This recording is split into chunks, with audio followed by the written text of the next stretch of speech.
ఫిర్యాదిగూడ శ్రీరామ్ నగర్ కాలనీలో master minds school ముందు ఆందోళనకు దిగిన తల్లిదండ్రులకు విద్యార్థి సంఘాల మద్దతు తెలిపాయి.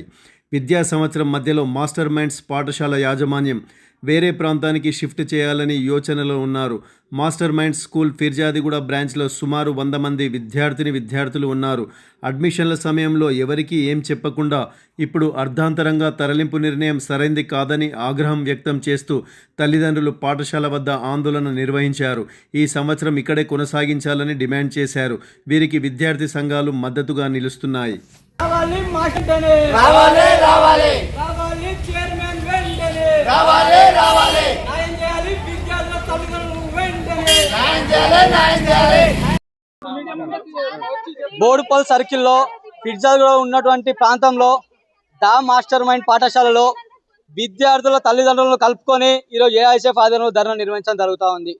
ఈ పాఠశాలలో బోడుపల్ ప్రాంతానికి షిఫ్ట్ చేస్తా అని చెప్పి విద్యార్థుల తల్లిదండ్రులకు చెప్పడం జరిగింది. అయ్యా, ఇక్కడ ఉన్నటువంటి యాజమాన్యం ఒకటే అడుగుతా ఉన్నాం, విద్యా సంవత్సరం స్టార్ట్ అయ్యి 2 నెలలు పూర్తి కాలం వస్తున్నా కూడా మీకు షిఫ్టింగ్ పర్మిషన్ ఎవరు ఇచ్చారని చెప్పి మేము అడుగుతా ఉన్నాం. విద్యాశాఖ అధికారులను స్వచ్ఛంగా ఫోన్ చేసి మరీ మేము అడిగాము, షిఫ్టింగ్ పర్మిషన్ దీనికి ఉందా అంటే ఎటువంటి పర్మిషన్ లేదు, ఈ సంవత్సరం ఇదే బిల్డింగ్లో నడవాలని చెప్పి ఎంఈఓ గారు చెప్పడం జరిగింది.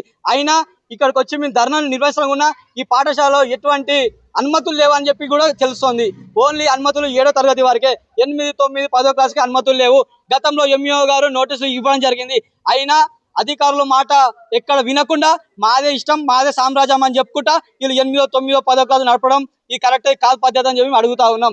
విద్యార్థుల తల్లిదండ్రుల దగ్గర నుండి 1000 కొద్ది బుక్కులకు ఫీజులు వసూలు చేస్తారు, ఫీజులు లక్షల కొద్ది వసూలు చేస్తారు. కానీ పేరెంట్స్ తోని మాట్లాడే టైం లేని పరిస్థితి ఈ యాజమాన్యానికి కనపడతా ఉంది. ఇప్పటికైనా సరే ఈ షిఫ్టింగ్ ఆలోచన మారుకోవాలని చెప్పి మేము ఏఐఎస్ఎఫ్ గా డిమాండ్ చేస్తా ఉన్నాం.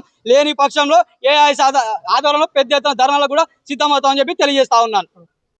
నా పేరు రమ్య, మా బాబు ఫస్ట్ క్లాస్ చదువుతున్నాడు. సమన్విత్ అన్న పేరు. ఏం లేదు, మేము మేనేజ్మెంట్కి కాల్ చేసాం, నాగరాజ్ సార్ నెంబర్ కనుక్కొని ఆ సార్కి కాల్ చేసాము. తన దగ్గర నుంచి ఏం రెస్పాన్స్ లేదు. ఏమన్నా అంటే రజనీ మేడం అంటున్నారు.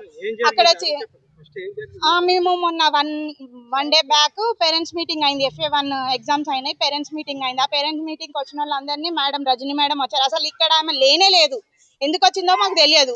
వచ్చింది సడన్ గా స్కూల్ షిఫ్ట్ చేస్తున్నాము అని చెప్పింది. ఏ ఇన్ఫర్మేషన్ లేదు మాకు. ఒక 2 months బ్యాక్ చెప్పినా కూడా మేము మా పిల్లల్ని వేరే కాడ వేసుకునేటోళ్ళం కదా. బట్ అట్లాంటిది ఏం లేకుండా డైరెక్ట్ వచ్చి మేము స్కూల్ షిఫ్ట్ చేస్తున్నాం అంటే అది ఎంతవరకు కరెక్ట్? ఆమె పాత ప్రిన్సిపల్ మేడం, ఇప్పుడైతే లేదు. ఆ మేడం పోయిన తర్వాత సంధ్యా మేడం వచ్చారు, తర్వాత శ్రీనివాస్ సార్ వచ్చారు, తర్వాత ఇప్పుడు ఈ సార్. 1 year లో 4 members చేంజ్ అయ్యారు ప్రిన్సిపల్స్. ఏం రెస్పాన్సిబిలిటీ లేదు. సార్, నా పేరు సుగుణాకర్, మా పాప ఫస్ట్ క్లాస్ ఆద్య ఈ స్కూల్లోనే చదువుతుంది. అకాడమిక్ ఇయర్ స్టార్ట్ అయినప్పుడు మాకు ఏ ఇన్ఫర్మేషన్ ఇవ్వలేదు. అకాడమిక్ ఇయర్ స్టార్ట్ అయిన తర్వాత 1 month తర్వాత మేము షిఫ్ట్ చేస్తున్నాం స్కూల్కు అని చెప్పేసి ఇప్పుడు మొన్న 2 days బ్యాక్ చెప్పారు. దాని గురించి రెస్పాన్సిబిలిటీ మాట్లాడిన వాళ్ళు ఎవరు లేరు. చెప్పి వెళ్ళారు కానీ మళ్ళీ దాని గురించి ఫర్దర్గా మాట్లాడింది లేదు. మేము వేరే స్కూల్లో చేస్తున్నాము అని చెప్పేసి అన్నారు. దాని గురించి క్లారిటీ ఇన్ఫర్మేషన్ ఎవరు ఇవ్వట్లేదు. మేము ఫ్రీ ట్రాన్స్పోర్టేషన్ ఇస్తున్నామని చెప్పేసి అంటున్నారు. ఇక్కడ ఎవరు పేరెంట్స్ ఫ్రీ ట్రాన్స్పోర్టేషన్కి కాదు, వ్యాన్లో పంపించడానికి ఎవరు పిల్లలు పేరెంట్స్ రెడీగా లేరు. అండ్ ఇంకో విషయం ఏంటంటే మేము ఎంఈఓ గారిని కూడా కలిసాము. వీళ్ళకు 8వ తరగతి దాకా మాత్రమే పర్మిషన్స్ ఉన్నాయి, 8 తర్వాత 7th వరకే ఉన్నాయి. 7th తర్వాత అప్రూవల్స్ లేవు. అయినా కూడా వీళ్ళు రన్ చేస్తున్నారు. బుక్స్కి కూడా అమౌంట్ తీసుకోవద్దు, బుక్స్కి కూడా అమౌంట్ వీళ్ళు స్కూల్లోనే తీసుకుంటున్నారు. దానికి కూడా ఇల్లీగల్ అది అసలు యాక్చువల్గా గవర్నమెంట్ రూల్స్ ప్రకారం బుక్స్ కూడా ఇందులోనే తీసుకుంటున్నారు. మేము ఈ అకాడమిక్ ఇయర్ మాత్రం ఇక్కడ కంటిన్యూ చేయండి, ఫర్దర్గా మేము ఏమన్నా ఉంటే నెక్స్ట్ అకాడమిక్ ఇయర్ మేము వేరే దాంట్లో చూసుకుంటామని చెప్పాము.